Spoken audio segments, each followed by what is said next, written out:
अगर आप खर्राटे ले रहे हैं और आपके बगल में जो सो रहा है उसकी नींद कच्ची है, तब तो पक्का रात में 2-3 बार इस बारे में झगड़ा तो होता ही होगा। पर कभी सोचा है कि आप खर्राटे क्यों लेते हैं, इसके कारण क्या है और क्या ये आपके शरीर में पनप रही किसी स्वास्थ्य समस्या का इशारा है? दरअसल आपके गले में कुछ टिश्यूज होते हैं, यानी कि ऊतक।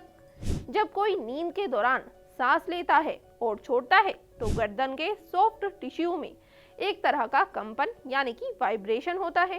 ऐसा होने पर खर्राटे की आवाज आती है।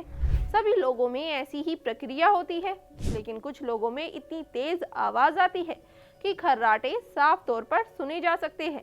अब ये किन लोगों में और किन कारणों से होता है, ये भी जान लेते हैं। ज्यादा वजन बढ़ना, यानी कि अगर किसी व्यक्ति का मोटापा ज्यादा है, थकान होना, अगर कोई व्यक्ति थक जाता है तब। वहीं कुछ लोगों में जेनेटिक कारण भी देखे जा सकते हैं। वहीं अगर खर्राटे की वजह से होने वाली स्वास्थ्य समस्याओं के बारे में बात करें तो साइनस, नाक से जुड़ी परेशानी, नज़ला आदि। चलिए अब देश भर के काबिल हकीमों में से एक हकीम सुलेमान खान जी से सुनते हैं कि उनका इस समस्या पर क्या कहना है।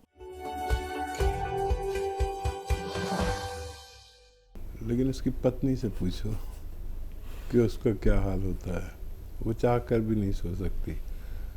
और खर्राटे हाँ कभी कभी आ जाना पेट की खराबी होती है, और हमेशा आना गले की खराबी और मोटापा की वजह, और भी नोज़ल प्रॉब्लम, नज़ले की वजह, बहुत सारी वजूहात होती हैं इन खर्राटों में।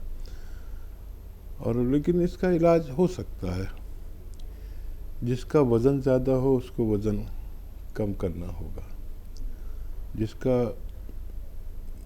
जो सीधे लोग सोते हैं बिल्कुल चित, उन्हें चाहिए करवट लेकर सोएं। और जिनको नज़ला, खांसी, बलगम, छींकों का रोग है तो वो अपनी इम्यूनिटी बढ़ा लें। इससे खर्राटों में बेहतरी हो सकती है।